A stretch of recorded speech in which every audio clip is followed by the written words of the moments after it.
Welcome to the Stanford MBA Two-Generational Wisdom Bridge across 30 years. I'm your host, Catherine Keogh McLennan from the MBA Class of 1995 of Stanford. In each episode, I bring together one of my classmates, now in our 60s, give or take, and a member of the class of 2025, now in their 30s, give or take, and about to graduate into an entirely different world than we graduated in 1995. Back then, we finished our MBAs just as the internet was emerging.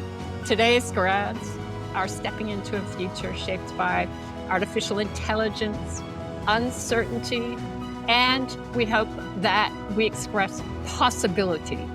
These conversations bridge generations, share lessons, and spark reflections on leadership, life, and what's next. Let's dive in. Today, I'm joined by Ton-Quinlivan from the Stanford MBA Class of 1995 and Sarah Tang from the Class of 2025. Von is a national thought leader in workforce development and currently serves as CEO of Futuro Health, a nonprofit growing the largest network of allied healthcare workers in the United States. Her career spans roles in high-tech, government, and nonprofit leadership, including serving as Executive Vice Chancellor for the California Community Colleges and being appointed by the Governor of California to shape statewide health workforce education strategy.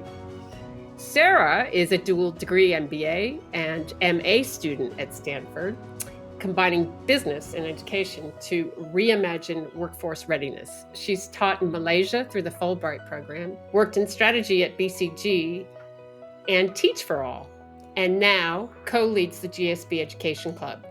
Her focus is on scalable, inclusive learning pathways that empower people with real-world skills in the age of AI. Von and Sarah explore how education systems can evolve to meet the accelerating demands of work and society. They reflect on AI's impact in the classroom and workplace, the changing value of credentials, and the practical challenge of making lifelong learning accessible. Across generations, their conversation points to a shared hope that innovation in education, when grounded in equity and systems thinking, can unlock opportunities at scale. Hi, this is Kath Keogh McLennan, and I have the pleasure of interviewing today or speaking with Sarah Tang and Von Ton-Quinlivan. And I am so excited because we get to talk about a special topic, education. But first of all, let's hear where everybody is. Sarah, where are you these days, and what did you get up to today that we can live through? I am calling in from sunny Palo Alto, and this morning I got to do a hike around the Rastradero Preserve with a few friends from school, and it's beautiful and sunny out here. Fantastic. I was just remembering, Vaughn, the dish is about all I can remember about the hikes that or the walks we used to do. Where do we find you, Vaughn? Oh, Kat, I'm calling in from nearby Sarah, so from Menlo Park. We had actually left to go to Sacramento for about 10 years, and then we came back to the Menlo Park area and spent this weekend on Friday night with some GSB classmates, Saturday night with some GSB classmates, and Sunday night tonight will be with some GSB classmates. It's awesome. I miss that. You guys staying in San Francisco get such an honor of seeing everybody. It's nice to be back. Fantastic. So one of the reasons you guys are I'm excited to talk to you is because of the shared interest in education. And Sarah, do you want to just talk a little bit about how you're studying education and where you came from in Stanford to Stanford in the education area? Go ahead, Of Sarah. course. Yeah, so I actually had the privilege of growing up 20 minutes from Palo Alto in the Cupertino, Saratoga area. Attended fantastic public schools my entire life. And I think I took a lot of that for granted at the time, but just the ability to have a community of peers and have teachers who really encouraged you to be smart and incentivized you to be smart and to work hard. And so I went to college in Philadelphia at Penn and was broadly interested in areas of social impact. And when it came down to narrowing that a little bit more specifically, I think I thought back to a lot of the teachers and the school environments that allowed me to have all these opportunities. And so much of that was not just learning math and reading, but I think school, especially in high school, you learn how to be a leader, how to, do public speaking, how to be a good friend. And I think that is so core and critical to the people we go on to be. And so after college, I taught for a year in Malaysia through the Fulbright program, had the privilege of witnessing the magic that happens in the classroom. And it is so contagious to be around kids who have big dreams and to be the one that gets to help build that confidence and empower them. And so I came back to the States after and was working at BCG, worked at Teach for All, thinking about education at scale. So a lot of work in the K through 12 space. And since being at Stanford, have been trying to explore a little bit of what it looks like to empower learners. How do you do that at scale? How do you leverage technology? And I think we're in a really interesting time right now to be a student in the age of AI and to what that does for the classroom and learning, and also what the limitations are of that. And so a lot of my focus has been shifting not just from the K through 12 space, but a little bit more to the post-secondary workforce space. What does it look like to prepare people leaving school and entering the workforce in an age where the skills that are important have changed? And what does it look like to be able to offer better economic mobility and better choices for the way that they live their lives? And so Vaughn and I had the pleasure of crossing paths when she came and spoke in a class that I think impacted a lot of that. It's called Disruptions in Education. And I think the work that she's doing really spoke to me in the way of how do you think about both impact and actually delivering programs that change livelihoods, as well as being able to do something that has a sustainable model and, offers a lot of opportunities for others. That blows me away. Just that, Sarah. And I have so many questions about that, but I want to go to just one little thing. You are, like Vaughn, the president of the business education. What's the organization called within Stanford? Yes, so it's just the GSB Education Club, and I am one of the 5 co-presidents, so I cannot take full responsibility. Classic business school with a title inflation. But what's really special is I'm in the dual degree program, and there's like 12 of us total.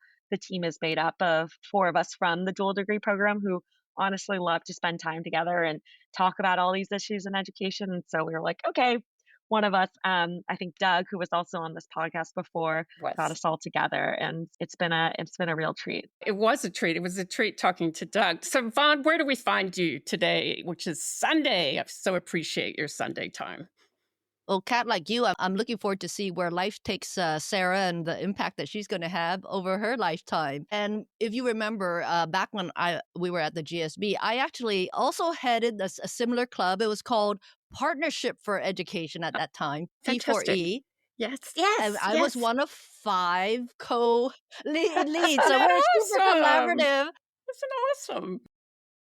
Really, it's one where we all want to have impact, and how do we do it together? So from the GSB and the work at the Partnership for Education, I actually didn't go into education immediately after the GSB. I went into high tech and telecom, and about a decade out, I realized I'm finding myself in my off hour reading education journals and not my tech journals. There you right? go. I mean, that it's a telling moment when you're sitting around doing education policy journals. And so I thought, okay, it's time to reconnect back to what I wanted to do and what I wrote in my admissions application, which was to have an impact on education. And so slowly I began to figure out, well, all right, the education is super broad, having done the dual degree as well that Sarah is doing right now. Where can I actually have an impact? And so it was a bit of a learning journey to explore all the different domains. And once a friend who I was working with in a corporation, he said, Vaughn, I'm sick and tired of you talking about it. Something. Yes, come into the classroom. And he was teaching at a local community college, which at the time it was not on the public policy radar. I know because I just did the master's in education policy back at Stanford. Yes. And so back then it was not an interesting public policy tier. And yet when I stepped into the classroom, I realized of the 50 faces, there were only 5 white faces.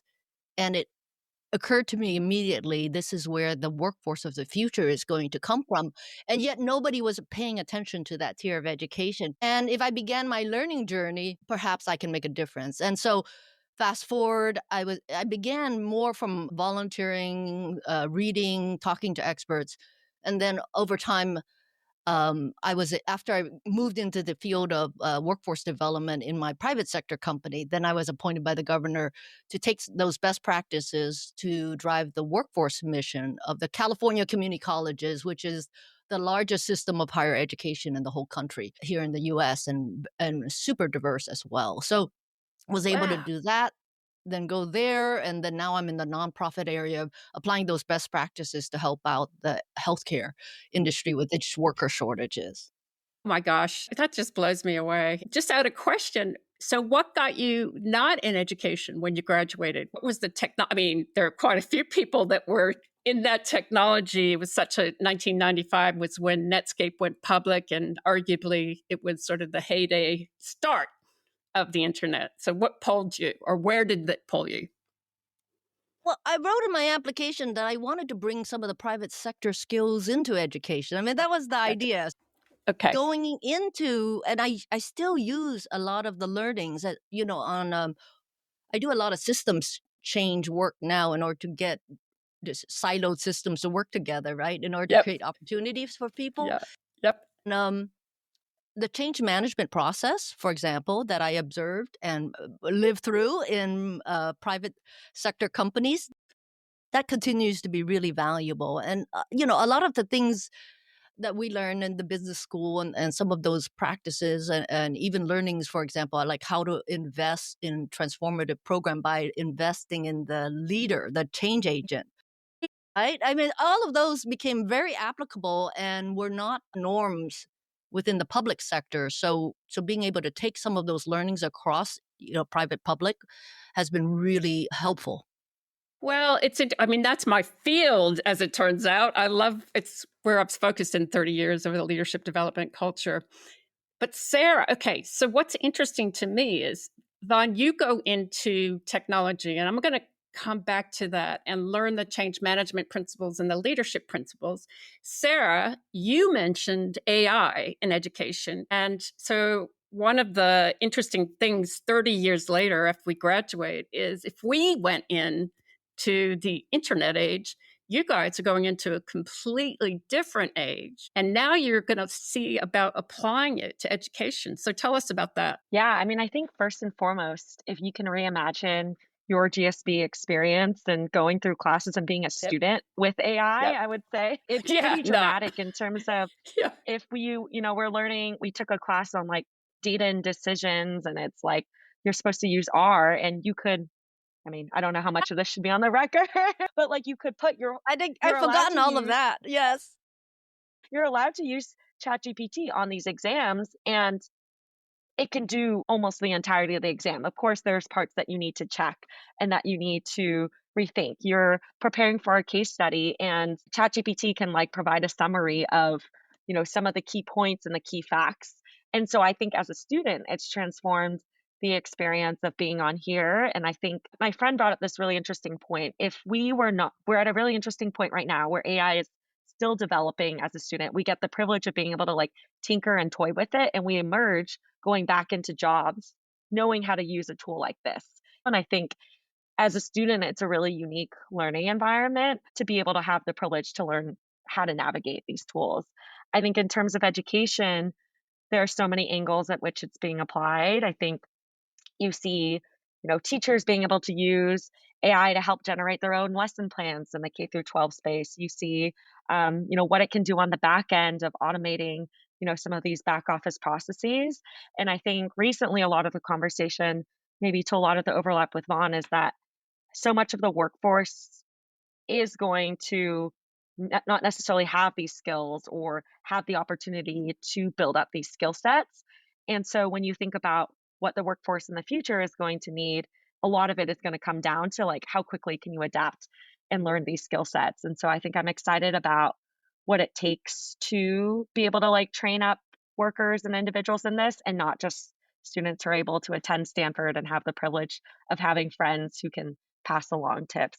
So that's a place to start, but happy to go That's a further in great that. place to start. And I'm going to come back to ChatGPT during the business school because Mhm. that's fascinating. But Vaughn, okay, so you look at the last 30 years and now, you're looking at the community college education.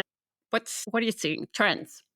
Well, the wonder of the creation of the community college system is that it's ubiquitous and it's in everyone's backyard, and that was the design, right? To Right. be open and inclusive, to provide education opportunities to all. That said, it was the fastest moving of all of the tiers of education. Like compared to the 4-year system when it comes to responding to workforce needs. Fantastic. And Interesting. yet, while at the helm at the state chancellor's office, I was always encouraging the colleges to move at the speed of business because things were moving fast, right? And that speed has accelerated. So in healthcare and with the pandemic, I had a new mantra, which is we need to move at the speed of need, not even the speed of business, it's the I speed of love it. need, right? I So love that. that results in a big challenge because these institutions move and its processes move very slowly. Now, so one of the area where I'm optimistic about the introduction of AI tools is really reducing the time it takes to actually create curriculum, micro credentials that can stack on top and equip people with the right skills at the right time. When we were in college, the only unit of education was really the degree, right? You Yes. have the associate's degree, the bachelor's, the master's, the PhD. But now, because of this need to reduce speed, we have micro credentials and digital badges, and things are becoming more modular and more stackable. And so the AI tools accelerate. Instead of taking 9 months to create some new training content, it could be shortened to 1 month. Actually, it's instantaneous, but you need to do some quality verification before you roll it out. So it could be, go from 9 months to 1 month, and it can translate into all the languages that you need simultaneously and put you in an avatar that is reflective of all the um, any kind of difference that you may want, or even situational environmental difference. So it's pretty amazing what the tools can do right now. And then just so that I kind of tie it together, then it comes to this introduction of change management, right? Yes. So Yes. even with my work right now today at Futuro Health, my team is all about addressing the critical shortage in healthcare workers. And I invited the Institute for the Future to come in and do a session just introducing for play, right? Just as play, were uh, AI tools. Yes. And so they were introducing like po.com, www.po.com, which apparently aggregates all of the latest tools on there, and taught us how to do a little bit of like frame the search. So what you get back is much more responsive. Yes. And that invited everybody in the organization. And I was surprised that there were 20 somethings who weren't playing with the like ChatGPT. Invited us all to broaden our use of the tool. Now, before I used it, for example, to write a job description. And then Fantastic. more recently in a speech, I asked it to like design me a story arc based on my, what I have publicly on the website and the audience. And it was just amazing what it came back with. This is what you would have gone to a consultant to help you structure, or a good friend on the other side of the helpline. But it's amazing how fast these tools are. And so right now it's playing and introducing them to all of our respective organizations. And the teachers, Vaughn, of the healthcare, like in how they take it up is where you're talking about, as well as the students. So play it back to the GSB, Sarah. So you guys are allowed to use ChatGPT and all of the other tools. What does that unleash that gives us, what's the hopeful and exciting part of it rather than the dark side? I think the hopeful and exciting part is that if you can rely on ChatGPT to do, let's say, like the base level one skills of summarizing an article, having, making a list of bullet points into a really comprehensive narrative that sounds right. It's like, what more, how much more time can you spend doing the level two or higher order levels of thinking? And I think I have found that my favorite use of ChatGPT is like, I will think about all the ideas in my head for a paper that I want to write or an email that I want to write of these are the really important points. But instead of spending 70% of my time on making sure I have like the right structure or that it flows nice, I can spend more of that time doing the thinking there. And so I think there's an open question across so many different fields, whether it's in consulting, whether it's in tech, and it's going to do the coding for you. How much more time can you spend in that thinking part of it? And I think there's something pretty exciting about that as to how can you shift the energy towards what you're doing instead of being like, well, ChatGPT can write the whole paper for me, instead of being like, no, I'm actually going to think about the ideas and use it to be a tool that I can do something better at. So it actually can digest those case studies. And so rather than be mesmerized by all the numbers and charts and facts and you actually have time, I would imagine, for very interactive dialogue with your students. And I don't know, maybe that puts the classroom itself into a higher level of dialogue than perhaps we had, Vaughn. I don't know. Is that what happens, Sarah? I think it all, of course, varies class by class. I think in some cases you get, yes, it like takes care of the basic notes and the summaries of it. I think sometimes you could say like, okay, well, if the quality of the notes or the points are not as, specific or as nuanced as they could be, then maybe your discussion isn't as rich or exciting. I think I'm in winning writing right now with Glenn Cramon, which is a pretty popular course. And he said, the one thing you have to be careful of is ChatGPT learns based off of all the other writing that exists in the world. And so it uses the most common language. And so if you want to be one in a million instead of one of a million, a lot of it still comes down to your own writing and originality of thought. And so it's how do you find the right combination of the two to still be distinguished in what you're going to say, but use it to help iron out some of the details. So I think it does vary. I think they're getting smarter and smarter. So it's well, hard to say. you can ask it to write in Shakespeare iambic pentameters, but you have to be very specific in what you ask. And it's interesting feeding it with your own writing. And Vaughn, so if you come back, if you take those points to educating the healthcare sector, tell us how that works. What makes it so different in the way that you educate health sectors? Tell me about if I were doing it 30 years ago and learning to be a healthcare worker versus now, what would I experience? Well, we have a definite shortage of working age population available for the growing 65 plus population. Yes. And so just the numbers don't work out very well as the boomers move into that. And as you know, as you age, you just need more care. Yes. So, we're going to need to rely on all sorts of augmentations in order to just make the numbers work when we need care, when we others that we love. But it just going back to the prior discussion that you had with Sarah, I was always super nervous when it came to the cold calling in class. And Sarah, does that still happen? Okay, very good. So I would imagine that a ChatGPT can help get you up to speed and better prepared more quickly. I have come back as an alum. Yes, and Sarah participated in also the Executive Challenge. I don't know if you live so far, so I don't know if you've flown in for the Executive Challenge. No. Yes, remember we had like a leadership program and then the touchy-feely classes? Well, the leadership program, Vaughn, had just started. That has it just started. We barely touched the surface of change management. We barely touched the surface of culture. So go back to the Executive Challenge. Tell us about that. So it's gotten so sophisticated now where it's a year-long program. Right, Sarah? I think, and so the students are getting all sorts of feedback on how they come across and all the skill sets. So a lot more of the soft skills aspect of being a leader, being a manager. And then at the kind of as a capstone, alumni come from around the world. Really, people have flown in from other countries for the challenge, and we role play board members. And the students, they only have like 2 hours to read the case study, prepare, and they come in. So the one that I most recently participated in, it was an M&A proposal, and the students were, the management team pitching it to the board members. And all of us board members had a role. Like we had a point of view, we had to act the part.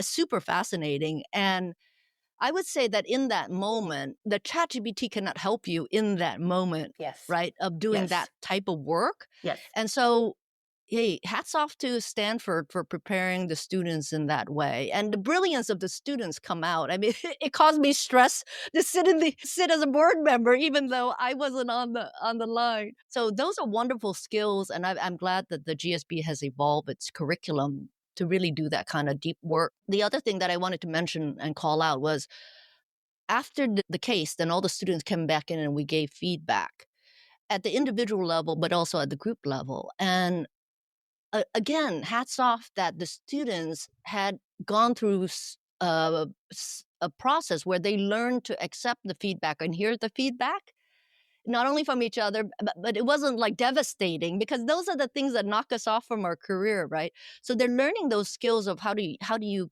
keep evolving and how do you synthesize somebody's feedback, whether you like it or not.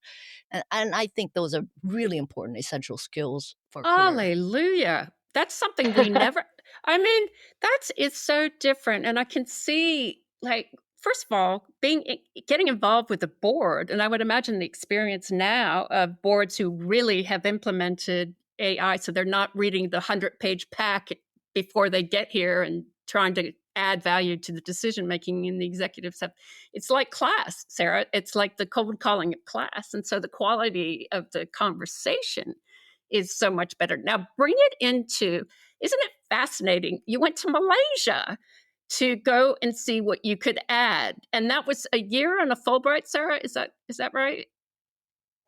Tell us about that, because that would be interesting in itself to look at the international field and see what's happening as opposed to the US. What did you see? What did you experience? Yeah, so that was in 2019. So I assume things have also evolved and grown there. I was teaching at a school 3 hours north of KL, so kind of a smaller town. And my school was probably one of the most under-resourced within that specific area and region. And so they had access to malls and, like shops around them, but that wasn't necessarily like where they would be able to spend time or spend money. I think from a technology lens, I think the most interesting thing was it was a very mobile first environment as opposed to students having their own laptops at home. They would use Yes. their own phones as a source of, like sometimes that's how they would like type up their homework. That's how they would communicate Really? with teachers. Even teachers would be using their phones to like send files as opposed to like always pulling out their laptops. And so I think that was interesting for me of like in my own home, I didn't have internet. I just bought data on my phone and would hotspot to my own laptop. And so Okay. from a learning environment, like what does that look like?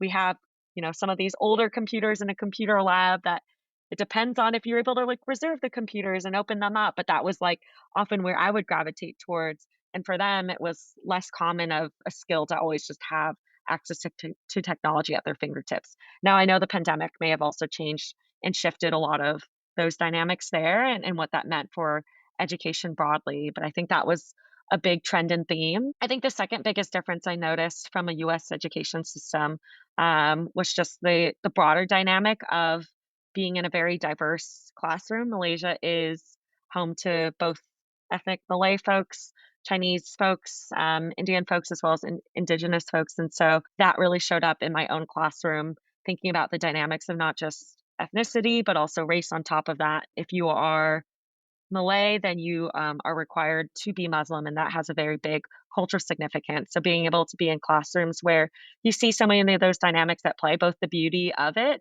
as well as some of the different tensions and how that can play out within even just like individual school relationships. So yes, you think about schools as these places for bringing people together with so many different backgrounds and providing that exposure.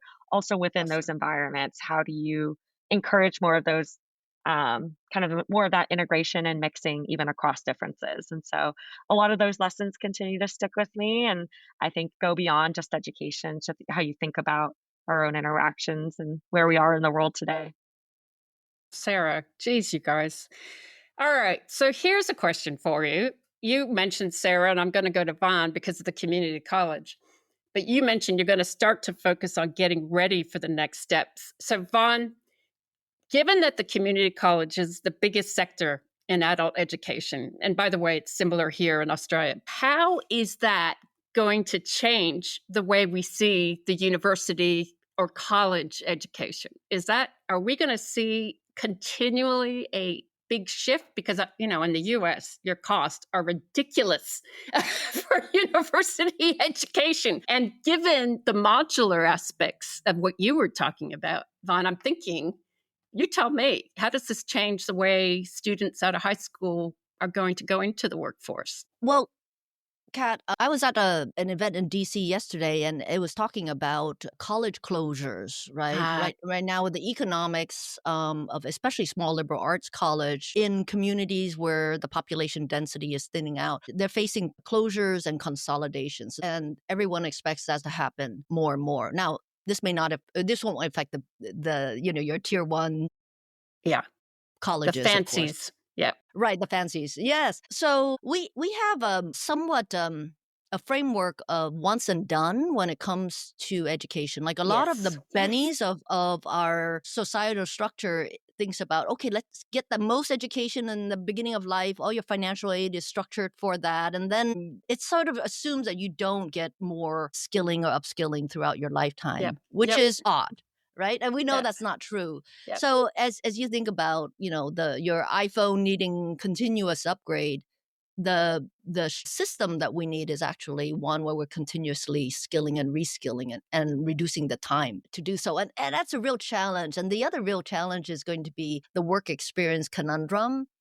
Everybody wants an experience. You have the formal education plus experience, but nobody wants to spend the time giving you that work experience, the first work experience. And I think with the AI tools, it actually reduces the volume of kind of analyst types of roles where you learn the ropes of the job. And so it's going to be a real challenge in, thank goodness my first son has already landed in the workforce successfully, and he's really grateful to have a job. But my second son will in a few years, will have more of a struggle as the entry level roles get harder and harder to find. So yes, we do need more education and continuous upskilling and a system that allows you to do that affordably. Yep.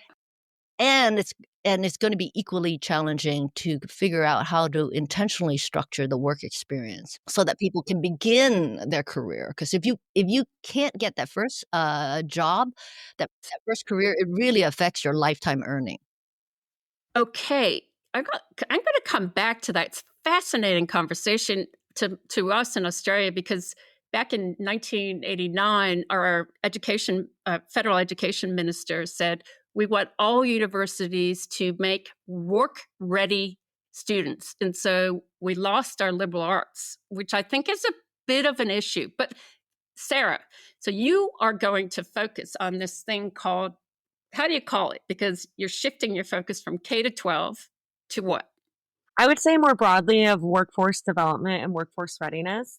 But I think you brought up an interesting point. One of my cases at BCG towards the end of my time was actually supporting a private liberal arts college, an HBCU, in thinking about how they think about their organizational structure, how they continue to position themselves to be both this like liberal arts nature and at the same time of being, a place where students can come and ensure that they get a career and emerge ready from it. And I think one of the big points that they touched upon was this idea that you have to pick one or the other. And so much of it was, how do you, just position this liberal arts education as being able to, be sent into a new environment, learn about a different skill set, and then be able to learn that really quickly and then apply it to a job or, a different environment. And so I think it's a very theoretical idea, but it's how do colleges continue to defend the value that they do add to students' lives. And so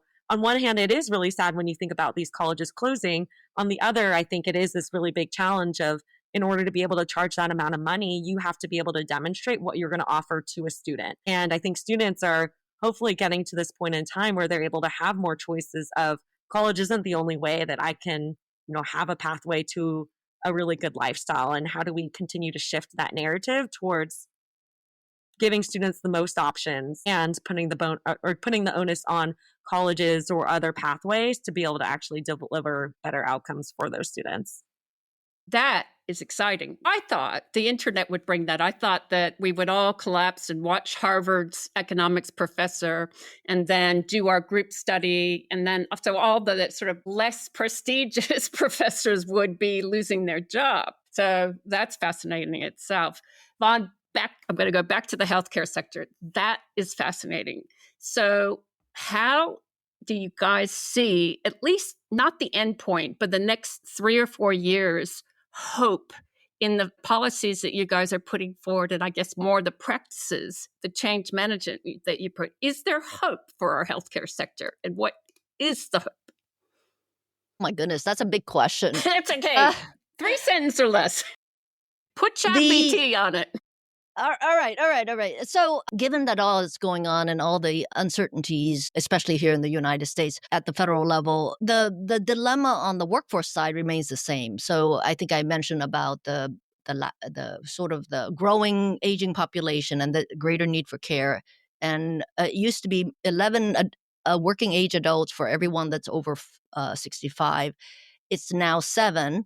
And then by 2040, it's going to go down to 4. Whoa. So the numbers are, we still have a macro problem regardless of how higher education shakes out. So, where is the hope? For Futuro Health, and I was approached by Kaiser Permanente and other health systems to figure out how to import all these best practices that have been learned from the community colleges and prior days. How do you apply it to the healthcare workforce issue, especially at the entry-level workforce? Because you want to grow your own. Everybody needs to grow their own in their respective communities. And so we were focusing on adults, trying to crack the code on bringing adults who normally wouldn't get that higher education, because we need them credentialed. Yes. Healthcare is highly credentialed. You have to have the credential to even apply for the job. So what we wanted to do was get the credentials into the hands of a diverse array of communities. And I'm not only talking ethnic, but rural communities, underserved communities. And so what we've learned is that the education journey is not just about the academic. For folks with very, very complicated lives, we did 4 focus groups. One was clearly the modality of the learning, their lives. It had to fit into their complicated lives. And then the second is, even if they wanted to go into healthcare, the navigating education to figure out how to go from here to that. Exactly. The education is super complicated. And that's why they often turn to the proprietary, because they make it easier. And so navigating. And then the third is for those who actually got their credential and got into healthcare, they were so laden by debt, they were stuck on that first rung. Right. So when we designed, and this was a good exercise in design thinking, like how do we design Futuro Health in order to begin to successfully bring adults into the credentials for the first or next healthcare career. And happy to report out that we have, across all the thousands that we've served, it's 90% ethnic diversity, 48% linguistic diversity. Now, those two combined is super important for healthcare, because that's the beginning of trust. And that's when patients disclose to the provider, okay, this is what I'm really facing, right? So that's the beginning. And then average age is 29. So you're talking about non-traditionals, bringing them into healthcare now instead of, let me just give you 3 persona. So like Tamika was working as a security guard, took care of her mother who had cancer, and then thought, maybe I should consider a career in care, became a phlebotomist through us, and is working in it now. Or Yoshiko, who has a bachelor's degree, stopped out of the workforce to take care of the kids, but now, empty nested. And doing that process, lost confidence. And so got a patient care representative and actually survived a interview panel with 5 persons, 3 doctors. That's very intimidating, and actually landed the role. So it's like there's all the talent that is sitting on the sideline, and the numbers force us to think about how to cast the net more widely so that adults from a wide-ranging community get the credentials to go into healthcare now. And that's what we're trying to solve. Oh my gosh. I am hopeful. Now, Sarah, you guys have 5 people in the GSB Education Club, right? Where's the hope for you in going into this field? Where's the hope that you guys are feeling in this double focus, really? As if there were double focus. Because everything is business and everything is change management and so what's the hope for you guys? Yeah, I mean, I think for us collectively, one of the biggest and most exciting aspects of the role has been, education and business. There's only 12 of us in this dual degree program, but when you think about, and we hosted an event, like an education networking event, and brought in speakers brought in organizations across the education and workforce development space, but was just the amount of student interest. Obviously from the GSE, you expect, okay, they're getting a very specific degree in education, but even from our broader GSB community, as a club, we refer to a lot of people who might be education curious. We call it the movable middle of how do you make this just not a very niche interest that 10 of us are going to go and work in. And even if they're not even going to go and pursue jobs that necessarily are education focused, what does it look like to have people who are in tune with different themes of education, recognize its importance, and then be able to actually advocate for whether it's how they're hiring or how they're thinking about backgrounds or making decisions on sending their own kids to school, to be educated on how important this space is and how much it impacts all of us, rather than, okay, you're going to go and do your good nonprofit work in the corner over there while I go, work at a bank and make a bunch of money. And so I think it's more of how do you, make this more of a mainstream interest, because it is going to have such an impact on all of us. I think within our team, I think the best part is that we have so much diversity. We have 2 former teachers, Doug, one of which wants to stay and actually start something potentially in the teacher recruitment space, which is another huge issue, and actually something that the 2 of us and a few other teammates were looking into as an area of, similarly to maybe perhaps the health field. The credentialing system is long and complicated and expensive to become a teacher, and there is this really significant teacher shortage. And what does better training look like to actually prepare people to be in the classroom and to handle the demands and a really difficult job? And I think so much of it in this space, which is exciting to me, is not just thinking about like, here's a micro credential or a certificate that's not going to actually translate to anything. But I think Vaughn and the Futuro Health team, I think maybe there's something in education careers there when you can actually give a credential that can mean a difference and is actually directly connected to a job opportunity that it can unlock. And so I think that, and thinking about not just a college for all model, but how do you think about and create different pathways for students coming out of high school or community college or college to be able to have more choice and skills that can translate. That is hopeful. Okay, so now don't want to go into too much sides, but when you see the Department of Education at the federal level being absolutely challenged, Vaughn, is that a worry to you guys? Because I see what you're doing and maybe it's not. I mean, the on the ground, the people that understand the systemic community colleges, which I imagine are state, local, what's that political environment affecting you? How? It's less affecting my organization directly because we don't have much federal funds, but I will tell you one thing, having been at the helm on the public institutions, that unless there's certainty, it's very difficult for the institutions to do things, because one of the things that they have to do is if they want to commit to a workforce program, for example, then they have to hire faculty. And there's a system of you're keeping that faculty for 25 years, right? So they don't hire full-time faculty, and only full-time faculty get to change the curriculum or adopt new programs. I see. So there's this little bit of a catch-22. So unless the funding is certain, unless the environment is certain, they won't make the investment. So you will see the shrinking of workforce-related programs at a time when it's needed. Even, if portions of the Department of Education go over to Department of Labor as a signaling to tie the two, labor and education together, which could be a good signal. Yes. But the chaos and the uncertainty in the interim is going to cause a complete stall out of any movement. And so then, all the employer actors are going to have to look elsewhere to figure out where the solutions can come from. Right. And that's what I see. If you almost tie it back to education, this AI allows, at least for the people that can be taught it, more systemic thinking. So rather than the chainsaw, maybe our hope is people can actually trace through the whole system. But I don't know, Sarah, like, do you think you guys, are you going to see that in the way we educate the post-secondary people, that it gives you, in Australia, I don't know, but we dump this whole information and they memorize still.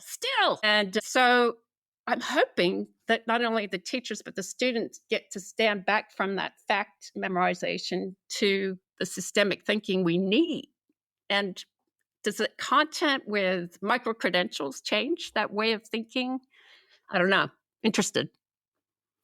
Yeah, I mean, I think a lot of it is still, as Ron mentioned, the uncertainty of it. I do think there is a lot of, from my very basic reading, a lot of bipartisan support for apprenticeship programs, because I think that is very much in this lens of, there's a clear need. This is less political. I think that part, hopefully a lot of those programs can still maintain and continue. I think there are some like maybe outside of my wheelhouse, but some like broader concerning trends around a lot of the like big data sets that universities and research institutes are using are actually being deleted. And that's not going to impact perhaps us right now and in this moment, but generations in the future. What is that loss of knowledge going to do?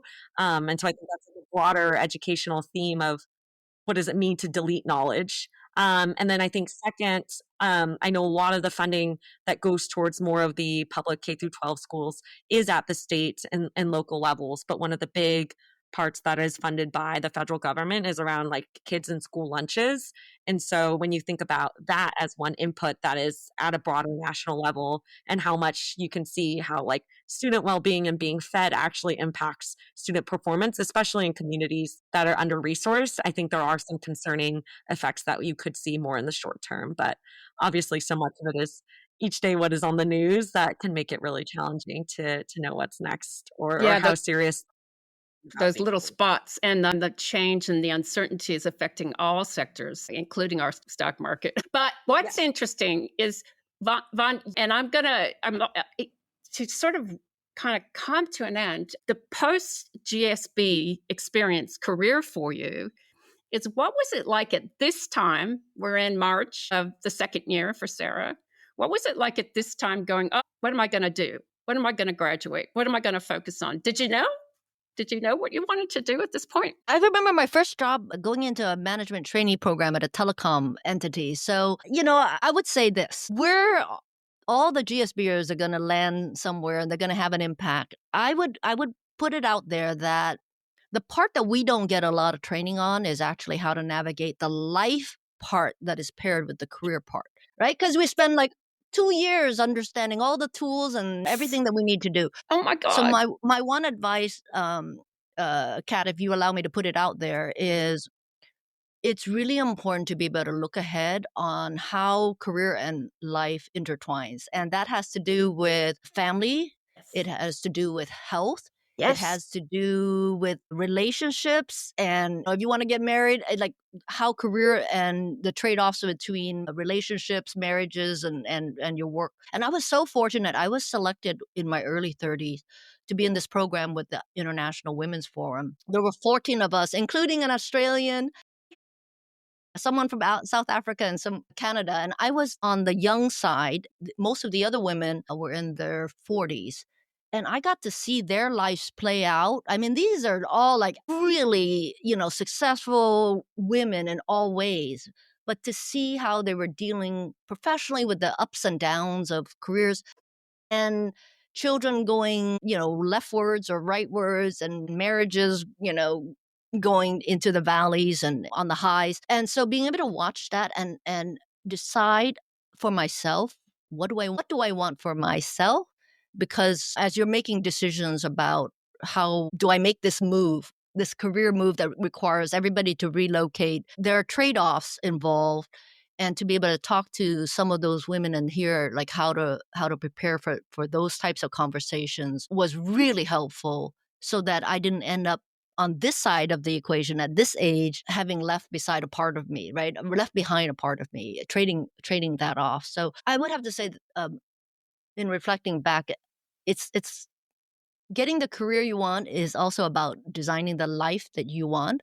And it's very hard to do that without seeing from others' lives what comes ahead. So that's my one That's advice. amazing. How many failures, for example, did I have? I can tell you the massive failures had so much to do with that rather than career. The failures actually made me stronger, but I didn't have any mentors at all. So, Sarah, take us to an end and forecast. You hate this. What are you going to do when you leave business school? Sarah, what is your hope that you'll be the person that you want to be? And we're talking March 2026. How did that happen? Anyway, 2026, what do you want to be? Who do you want to be? Big, good questions. And I think, and very relevant as there's a world in which I go back to consulting and go back for sponsorship.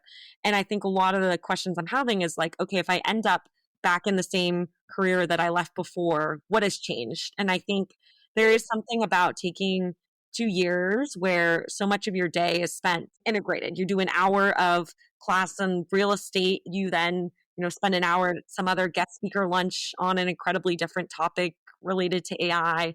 And then you go and spend time with, 4 of your friends who are all in different fields. And I think so much of what my mind has been thinking about for the past 2 years has just been that exposure to so many different ways of thinking.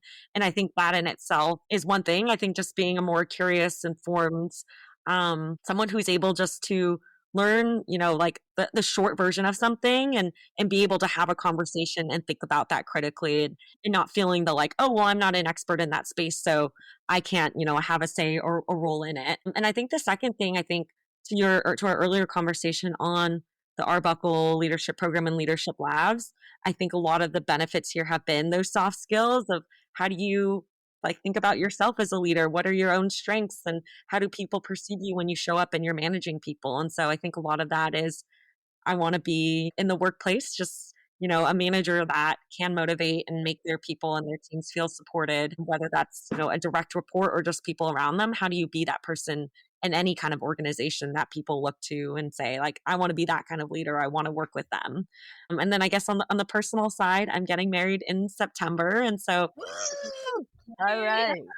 that's also Congratulations. a life change too of what does our life look like now that, we're integrating both of those pieces together, and how do you set up some of those new routines in a new place to make sure that we're both feeling supported in our jobs at home, and what is that new life that we want to create. So working on being a better partner too. Sarah, that is such. Is your partner that you're marrying happen to come from business school, just out of curiosity?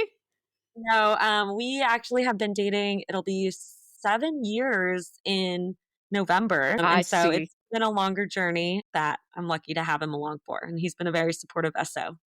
Okay, so the fact that you guys survived 7 years is telling of, especially the last two. Vaughn, do you want to close the conversation? Oh, I need to do a call out of my husband, who is a GSBer. So David Quinlivan, right? So he's been an awesome, supportive spouse, and he's been awesome. I'm going to end it there. You guys are providing me such hope and excitement for the next step in our world of education. Thank you for joining us. For more insights and information, visit my website at katherinemclennan.com. That's spelled KATHARINEMCLENNAN.com. Don't forget to subscribe to the series so you know when the next episode will be, as we continue exchanging wisdom, connecting past, present, and future through the perspectives of Stanford MBA graduates of 1995 and 2025.